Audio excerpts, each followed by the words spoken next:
So hi everyone. So basically, so in the last video, like I was discussing with my friend about the Asia Cup and the T20 World Cup from an Indian perspective, right?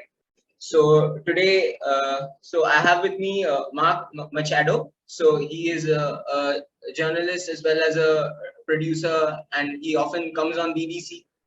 And so he is also a great, huge cricket fan, especially from a Sri Lankan perspective. He's totally a great Sri Lankan cricket fan and follower. So he joins me today. So basically, we are going to discuss about the Asia Cup and T20 World Cup and everything related to Sri Lankan cricket and like how it's going there and the future and everything. So welcome, sir. And Hi, hi, Sup Tuck. Thanks for having me, bro. yeah. So before we start off, so would you want to tell something about yourself, your journey about this, about, I think you run a podcast, right? Many podcasts. I saw in your Twitter account, Murli, and when you tell something about that. Yes, so I'm born and raised in London. My dad's from Sri Lanka. My mum's actually Anglo-Indian from Allahabad. I started off, professionally. I started at the BBC working in BBC Radio, and then I moved to kind of commercial radio stations in the UK, and now I kind of do a bit of freelance work in radio in the UK. I do make lots of different podcasts, some of which I produce, some of which I'm on. One of which was Murli that we started during lockdown a couple of years ago. That was basically, we started it just because I watched a lot of Sri Lankan cricket. So I started it to talk about the Lanka Premier League. Then we obviously talked about the IPL. And just as we were starting it was around the same time India did that tour to Australia, which is, the tour when they beat them at the Gabba and stuff, which was an amazing, incredible test series to that I don't want to say reignited my passion, because obviously I was passionate about cricket anyway, but that made me fall even more deeply in love with the game. And now recently I've just joined Jared Kimber's new operation 99.94, where I'm hosting the Sri Lanka Cricket podcast with Estelle Vasudevan. So if you're into Sri Lankan cricket, please check that out. And if you're into cricket in general, please check out 99.94, because there's lots of cricket content on that. So that's pretty much where I am. Yeah, nice. So even this is also a new channel, so I've just started with something new. So so basically, today let's talk about first of all about the Asia Cup performance from Sri Lanka. Like, I don't think it was expected, or did you expect it? I don't know. Like, how do you want to sum it up? Yes, so I thought going into it, Sri Lanka have obviously had a tricky last few years. Have been incredibly inconsistent. It's a new young team we're building. I mean, if you haven't watched much Sri Lankan cricket, but if you follow the IPL, for example, you'd have seen there's some new young Sri Lankan players who played in the IPL last season and a half. We've had, obviously, everyone knows about Hasaranga and Shamira, and then people like Dick Sharma doing. And Rajapaksa are doing things at Punjab Kings and Chennai Super Kings. So I was kind of optimistic about it. I thought I felt what Sri Lanka should be aiming for was to get to the final. I thought we've got it in us to be in the top two in Asia. I thought Pakistan on their day can pretty much beat anyone in the world and could be world beaters. But then I looked at that India squad and I was like, oh man, there's so much depth there. There's so much talent there. It's gonna, Sri Lanka will have to really put performance in. And what I'd seen from Sri Lanka in the last year or so, since if you go back to the beginning of the last T20 World Cup in the UAE last year, was that they were slowly getting more and more competitive. But what I hadn't seen too much of is being tactically astute and being able to box clever. But then it kind of all came together for them.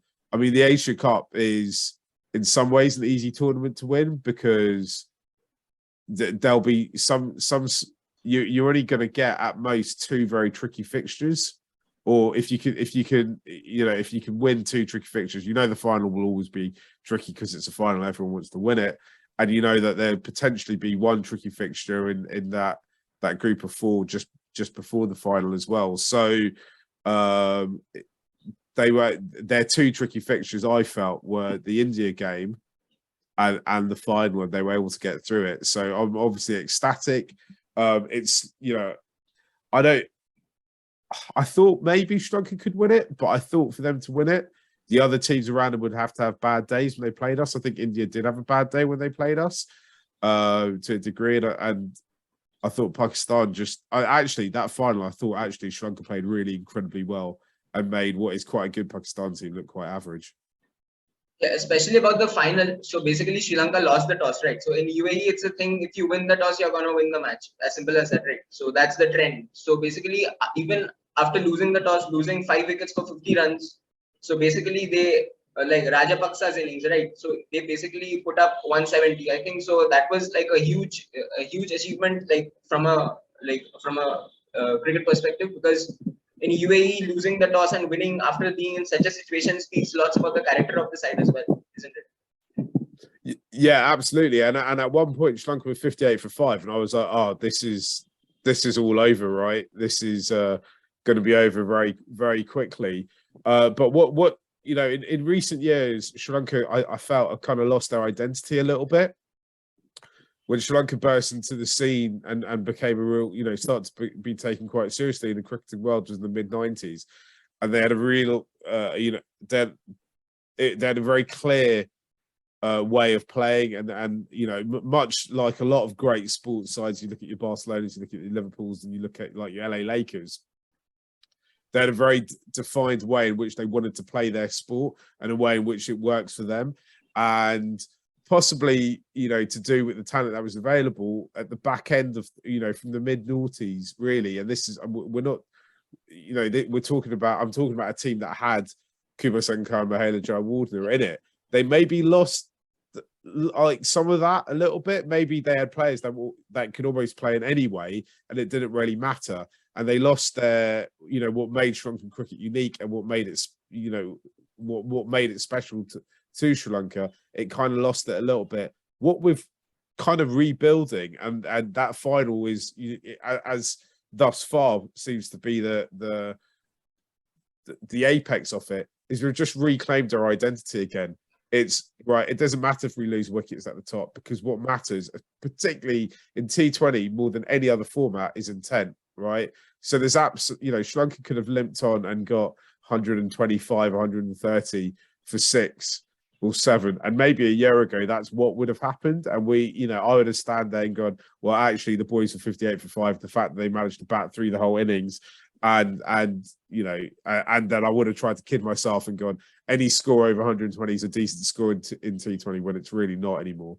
I'd have been kind of I'd have taken pride out of it. But actually, the way that they rebuilt their innings, the way they never at any point didn't show intent, the way they never backed down, the way they played so confidently and weren't worried about losing wickets, is a real sign of how far Sri Lanka have come and how comfortable and confident these boys have become in playing their game. And a lot of that is, that doesn't happen overnight, right? We're talking, for some of these players, we're talking have come from very, very impoverished backgrounds from backwater parts of Sri Lanka, to be able to suddenly be projected, on a global stage with a global audience, playing in the middle of the UAE.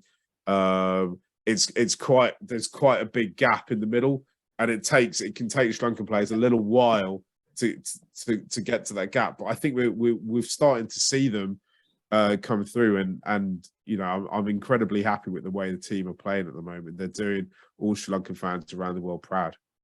Yeah. So from an outside perspective, I was following Sri Lankan cricket from the Australia series, right? The Sri Lanka Australia series.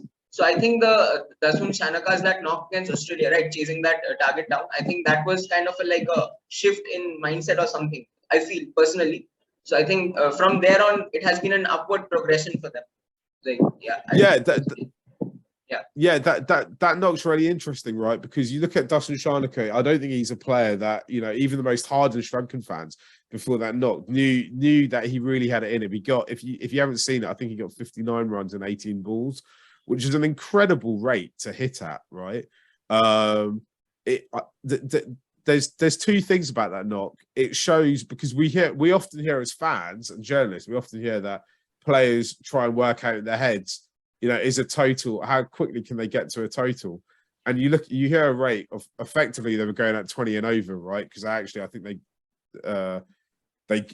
they got that 59 with like a ball to spare. You're looking at like 20 and over, and in our heads we're like going, yeah, you might get one good over where you hit 20 runs, but to do that 3 times and to do that against Australia, who are, they're an Australian cricket team. It doesn't matter who's bowling at you. When you see that gold and baggy green coming running at you, there's a certain sense of anticipation. I was like, this shows A, how far T20 cricket has come, and B, just the growth of these players. I mean, I think I wouldn't be surprised if we saw Dasun Shanaka played in the IPL in the years to come. And one of the big aims for almost everyone who plays, for actually not almost everyone, for all people who play cricket to any sort of level in Sri Lanka, is to try and get the IPL. That's the kind of promised land for them. And I'm sure, and we saw Dasun Shanaka pick up some runs in the Asia Cup as well. I'd be really surprised if IPL teams weren't at least having a look at him at this stage. So that was about the Asia Cup. So looking ahead to the T20 World Cup, which is coming up. So the interesting thing is the Asia Cup champions will be playing the T20 World Cup qualifiers as well. So that's something to look forward to. And I think there are decent teams. Namibia is a very decent side, I feel, from the last World Cup as well. So overall, if we look at the squad of the Sri Lankan side in this T20 World Cup, so overall, are you happy with it? Do you think somebody could have made it inside, or it's all right as of now? Yeah.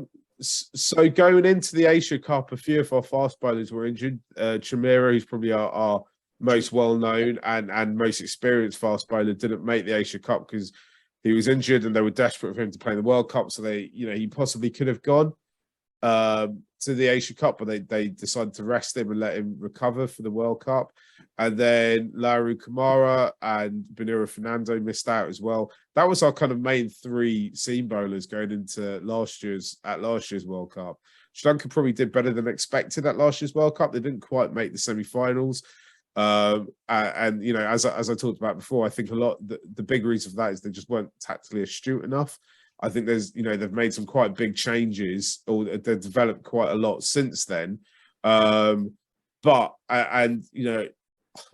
Going into the Asia Cup, I thought those 3, if they were all fit and they were all out the squad because they weren't fit, would have been shoehorned, like definitely getting into the squad. That hasn't quite happened now. I think Chamira's in the squad definitely, and I suspect he'll play. Kamara and Benira Fernando are still recovering from injury, but I'd be really surprised if they ended up playing much, just because they're injured. I really like them both as players. I don't think either of them are actually going to end up going out there because I still think they're struggling with injury. I also think, though, when you look at the Asia Cup squad, it's hard to change something that's winning, right? Sri Lanka spent so long in a bit. It's Sri Lanka went at the edge of the wilderness. And it could have gone either way a couple of years back, especially with COVID. For in a country where the economy is as fragile as it is in Sri Lanka, could be an absolute disaster for the cricket team. But it's kind of proved not to be. I do, there was a couple of players who missed out. Ashton Bandara, who was instrumental. His fielder was incredible, even though he was on as a sub fielder. He hasn't made the T20 World Cup squad. I felt a bit for him. I also think there's some other players that I maybe would have liked to see. Well, Gay, who played a big part in the Australia series that you mentioned earlier, hasn't been involved in the Asia Cup, or hasn't, he's not in the T20 World Cup squad. I think maybe the issue for him is that he essentially plays the same kind of role as Hasaranga, and Hasaranga's a star player, so he's not going to get dropped. So the exciting thing for me is that we can even have these conversations and go, these players didn't make it. There's a couple of other batsmen that I think would definitely be in the squad if they were fit, but they're not fit. That's Avishka Fernando and Kusal Janeth Pereira. So I'm excited about this World Cup because I want to see what this Asia Cup squad could do. You talked about the fact they've got to play qualifiers, which I know some people are a bit slightly dismissive of and think is slightly annoying, but actually if you go back to this time last year when we get ready for the World Cup last year, it was those qualifiers that gave us the momentum to play well through it. And actually, we kind of rebuilt our reputation slightly in those qualifiers. Also gives that we've got a lot of young players, right? Like Dilshan Madushankar, the bowler who got Virat Kohli out and then goes on to concede 10 runs in the first ball off the innings in the final. I mean, someone like him can really do, with playing some of the less developed sides and picking up confidence and wickets potentially. Yeah, so the World Cup will be in Australia. So in Australian conditions, do you think how far do you see this Sri Lankan team actually going? So assuming they are getting out of the groups, and then the group they are in right now, they are with India, Pakistan, and that's a group, right? India, Pakistan, and one more team was there. So considering the group they are in, do you see them making it to the semis or? So I think their group is still a bit up in the air, right? Because it depends how they qualify at their qualifying group. Yeah, exactly. Yeah. So I think it's interesting, right? Because if you'd asked me 6 months ago, I wouldn't have been that enthusiastic about playing this tournament in Australia, because those bouncy green pitches don't do a lot for Sri Lankan players. Not that they don't do a lot for them; they're just not used to playing on pitches like that. However, we've got a bit of a fast bowling or for seam bowling unit coming together. And this is why I think those qualifiers might be interesting, because it's going to give the players, the youngsters that I mentioned, Pramod and Dilshan, an opportunity to play competitive cricket on these pitches. The other thing to remember is that there is a huge Sri Lankan population in Australia. And they're all very, a lot of them are very enthusiastic about the cricket team. And I expect them to fully come out in force and support the boys. Essentially every team in the world's biggest rivals, apart from maybe India and Pakistan, is Australia, right? It's no different for Sri Lanka. There's a huge rivalry between Sri Lanka and the Australian team. And, if Sri Lanka can get a bit of momentum early on, and get the fans behind them, which I'm sure they will do, and I'm sure the Sri Lankan fans in Australia will come out for them, then I think absolutely anything is possible. Yeah. So even I'm enjoying the brand of cricket Sri Lanka playing currently. So as a neutral, so I'm hoping for the best. And basically, so if this is about the World Cup. So if we go a bit deeper, so actually, I want to know how is given the situation in Sri Lanka right now and the economy and everything. So how is the domestic structure and the future of cricket right over there? Is there in the grassroots level, is cricket being promoted, and how is it? So if you can give a basic idea of it. Yeah. So this is a really interesting question, right? Because in the grassroots cricket and domestic cricket in Sri Lanka is very different to the way it is in India, right? In India, the BCCI have actually done an incredible job making it, or creating structures and there's parts of India now that are playing cricket, like Nagaland have a team in the Ranji Trophy and stuff like that. That was inconceivable 5, 10, 15, 20 years ago, right? In Sri Lanka, the main driver, the main thing that is still producing the large majority of their players is schoolboy cricket. So inter-schools cricket in Sri Lanka is absolutely huge. If your family come from one of the have a history at one of the big schools, then almost around the world that is. It's followed. A lot of the matches are streamed online. Players, my dad went to one of the bigger Colombo schools, and he's in his 60s, and him and his mates from school, whenever they talking on WhatsApp and stuff like that, they're still talking about the games that they were involved or from their era, and they're talking about the games that are going on now, and they even talk about players that have played for their school and what they're doing since leaving the school. So they've got this incredible, when I say incredible, they get kind of 10,000 people come down and watch schoolboy games, people flying from all around the world to go and watch the big matches. And that's what they call them, big matches. They're streamed on television and on radio. It's incredible. And then the problem for Sri Lanka cricket has always been that gap between schoolboy cricket and into getting to the national side. So there's been a lot of focus in recent years, and people like Mahela Jayawardene, Tom Moody, and Kumar Sangakkara have been instrumental in talking about how to develop a system that nurtures the players from schoolboy to full international. No doubt you followed the Lanka Premier League when that's been on the last couple of years. The political and financial issues on the island have hampered that, because we were meant to have an edition of the Lanka Premier League in August that got postponed. I think they're going to try and do it in and around December or Christmas time in the West. I'm not sure what the situation will be. The reason they stopped it wasn't because SLC didn't have enough money to run it. Strangely enough, Sri Lanka cricket, as in the actual board that run cricket over there, is one of the wealthier institutions in Sri Lanka, and that I've heard that they somewhat brag about their cash reserves, and actually, because they have so much money, they've kind of de facto ended up running or financing some of the other sports on the island as well. They gave the netball team that recently won the Asia Cup a kind of all of them a bonus, and we had a sprinter that won a medal at the Commonwealth Games, and he ended up getting a large check from SLC as well. So kind of financially, the game's in a decent place.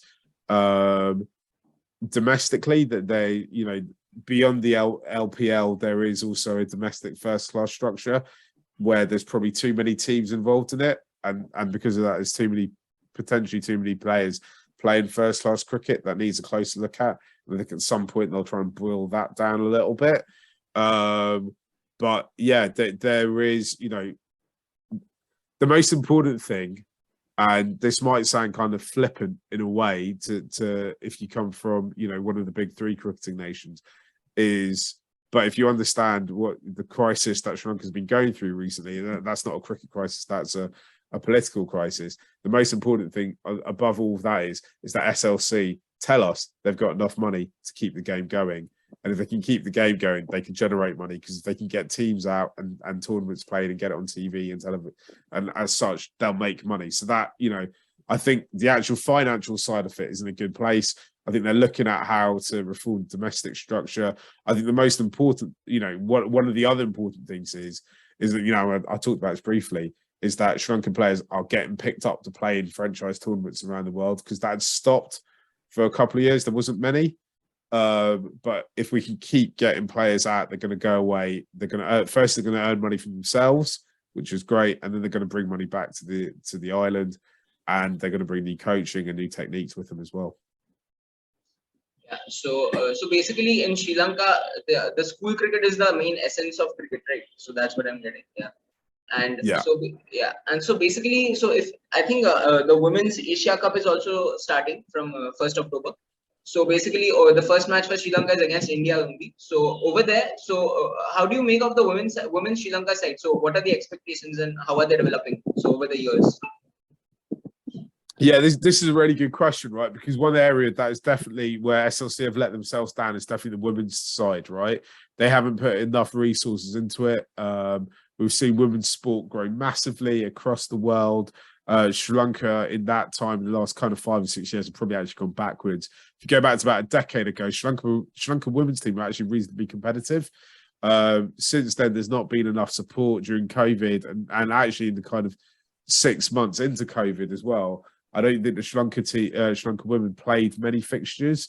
That myself and a few of the other kind of, I suppose, journalists who cover Sri Lanka cricket had written and talked about how the women's team had somewhat disappeared. They've brought it back.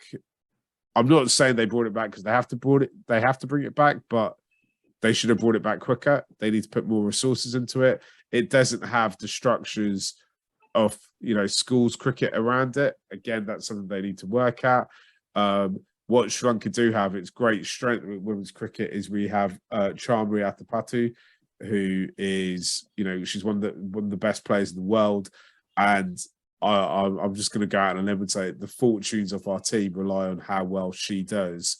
I mean, I think in a way it's unfortunate that we have to play India first because they're definitely in Asia by far and away the best side.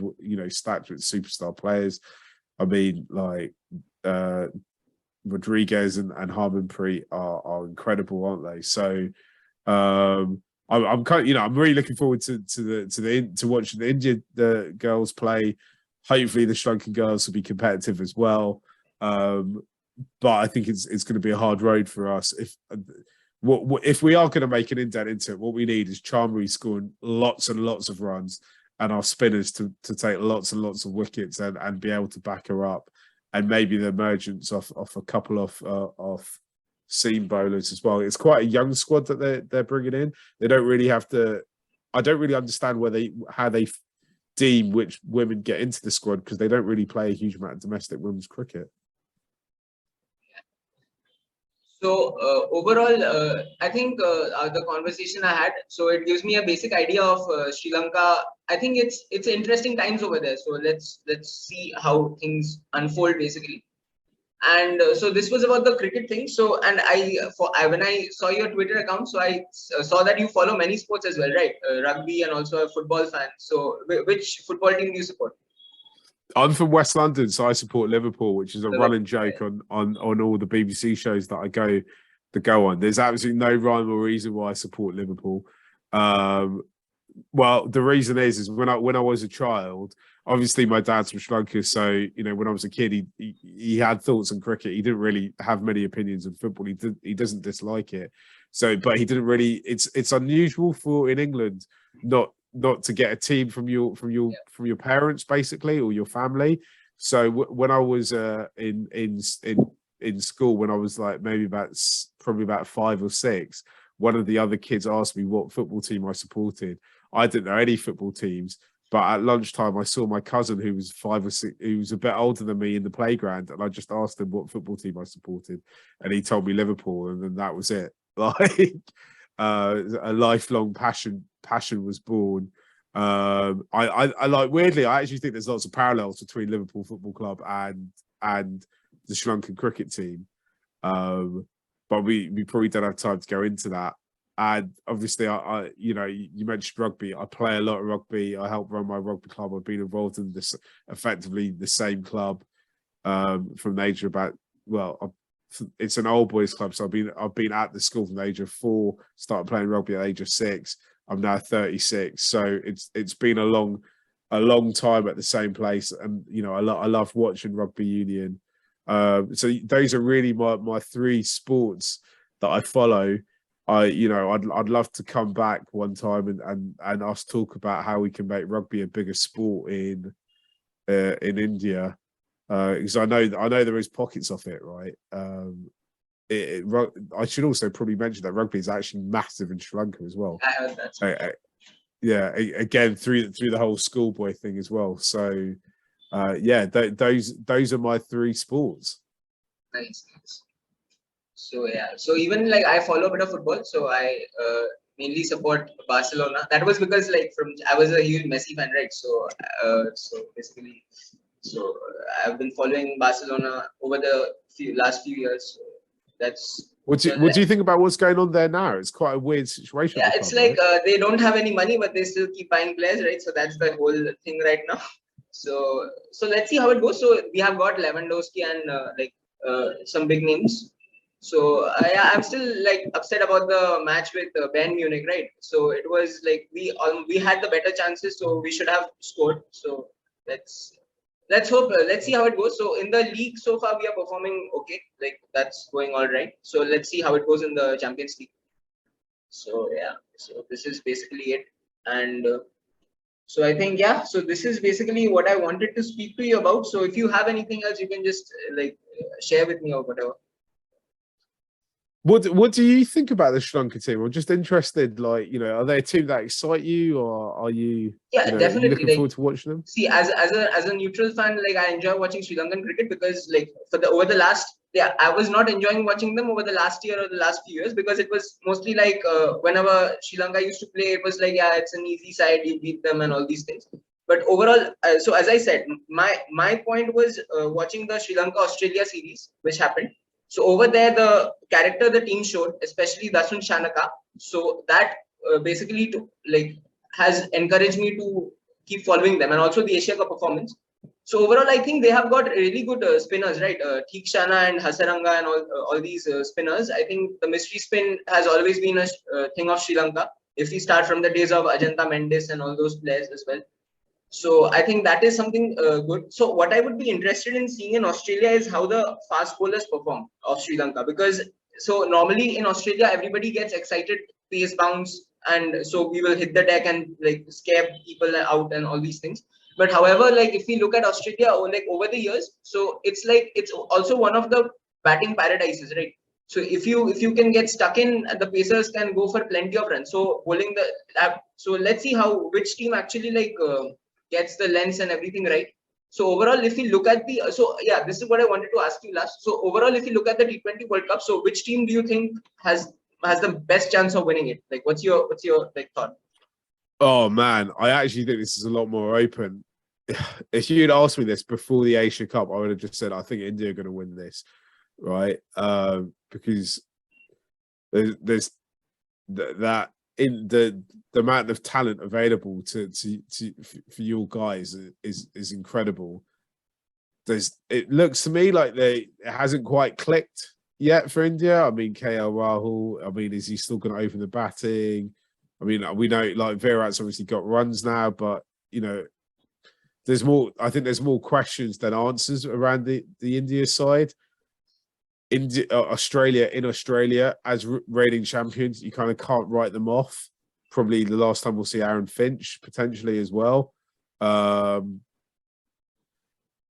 then to me, England, see, you know, losing Silverwood and Morgan essentially around the same time in white ball, and with, you know, Matthew Mott trying to reform a side, they brought Alex Hales back in to come to Pakistan. I think this is it's kind of, it feels a lot more open than it has done in a while. I think this is, you know, maybe the last tournament, which we know was a year ago, was the end of a particular era of T20 cricket. Maybe this is the beginning of a new era of T20 cricket. Maybe, you know, someone like the West Indies or South Africa, if they can kind of, you know, if either side kind of get it together, could come through. I'm now just trying to give you a reason why any of the teams, any of the established teams can win it. Afghanistan were great in the Asia Cup, right? You know, maybe they might cause issues. So I think currently the only team which is a bit under the radar and which is not performing that well is Bangladesh right now. So I think they are. So overall, if you look at the past, like I don't think they have actually, like, there was a time when Bangladesh was defeating many big teams. So I think they have kind of slowly like gone down a bit from there. So let's hope they also play well. So because, and yeah, one more thing which I wanted to like ask you is that what are your thoughts on the Sri Lanka Bangladesh side? So it's always a huge thing from a neutral side, right? It's always like many things going on there actually. So yeah, so is it like do the Sri Lankan and Sri Lankan fans also like wait for this game passionately to see like? Do you know what? Right, I'm glad you asked me this question, because I feel so. I've got a friend who does a lot of content around Bangladesh, right? And we essentially talk about our annual conversation where Sri Lanka have to play Bangladesh once a year. Like there's normally a series between the two of us. For a long time, there was no animosity between the two teams, and now suddenly it's all happened. And I kind of feel, I kind of understand if you're Bangladeshi where this has come from, right? Sri Lankan cricket lurches from crisis to crisis to crisis, right? You only ever read about two things: Sri Lankan cricket, something like players are trying to go on strike or refusing to play, or Sri Lankan cricket have somehow, against all odds, managed to win some sort of tournament somewhere, right? Bangladesh is the exact opposite. It's actually very well run. The board has quite a lot of money. They've got really good structures in place to develop players. They've done a lot of work in trying to spread the game across the across Bangladesh and bring players in from different parts of the country. Yet Bangladesh never win anything. I feel all the animosity comes to the Bangladeshi side, right? I think they're envious of a success, and I kind of understand it. Because Sri Lanka cricket on the outside looks like it's a total shambles, and potentially it is. but yet somehow we still develop players like Hasaranga who can go get wickets on any surface in the world. Yeah. So it's always fun to watch from an outsider the Sri Lanka Bangladesh game. Also, I love watching the Pakistan Afghanistan game. So even that has something going on over there. So that's the thing. So thank you so much for your time. So basically, I'm also running out of time here. So thank you so much for joining, and I will definitely catch up with you again once the T20 World Cup starts about the Sri Lankan performances and overall things. So thank you so much for your time, and good day. Thank you so much. Definitely. Thanks for having me, bro. Yeah. So bye.